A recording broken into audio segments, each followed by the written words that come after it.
वफाकी काबीना ने पाकिस्तान इंफॉर्मेशन सिक्योरिटी फ्रेमवर्क 2026 की मंजूरी दे दी है। सिक्योरिटी फ्रेमवर्क का मकसद मुल्क भर में इंफॉर्मेशन सिक्योरिटी के लिए मुतफ़िका कौमी नुक्ता नज़र कायम करना है। डॉन न्यूज़ ने पाकिस्तान इंफॉर्मेशन सिक्योरिटी फ्रेमवर्क 2026 की तफसीलात हासिल कर ली हैं। मज़ीद डिटेल्स हासिल करेंगे डॉन न्यूज़ के रिपोर्टर उमैद अली से। जी उमैद। काबीना के इजलास में पाकिस्तान इंफॉर्मेशन सिक्योरिटी फ्रेमवर्क 2026 की मंजूरी दी गई है। इन इंफॉर्मेशन सिक्योरिटी फ्रेमवर्क का मकसद मुल्क भर में इंफॉर्मेशन सिक्योरिटी के लिए यकसा कौमी निज़ाम कायम करने का जो है वो अदा किया गया है। इस हवाले से डॉन न्यूज़ ने जो पाकिस्तान इंफॉर्मेशन सिक्योरिटी फ्रेमवर्क 2026 की तफसीलात हैं वो हासिल की हैं।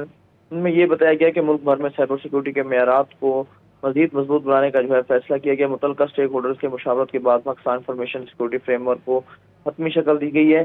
नेशनल सर्ट जो है उनके हुकाम ने हतमी फ्रेमवर्क मंजूरी के लिए इसे वफाकी काबीना को अरसाल किया था।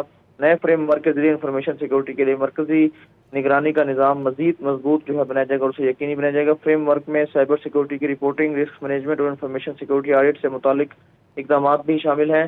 पाकिस्तान इंफॉर्मेशन सिक्योरिटी फ्रेमवर्क में data centre, web hosting, software development और सप्लाई चेन सिक्योरिटी के लिए भी जो है वो तकाज़े मुकर्रर किए जाने का जो है वो फैसला किया गया है। पाकिस्तान में बढ़ते साइबर सिक्योरिटी के जो हमले हैं उनके पेश नज़र कौमी इंफॉर्मेशन सिक्योरिटी फ्रेमवर्क बनाना एक अहम पेशरफ्त है। जी बहुत शुक्रिया उमैद अली आपका।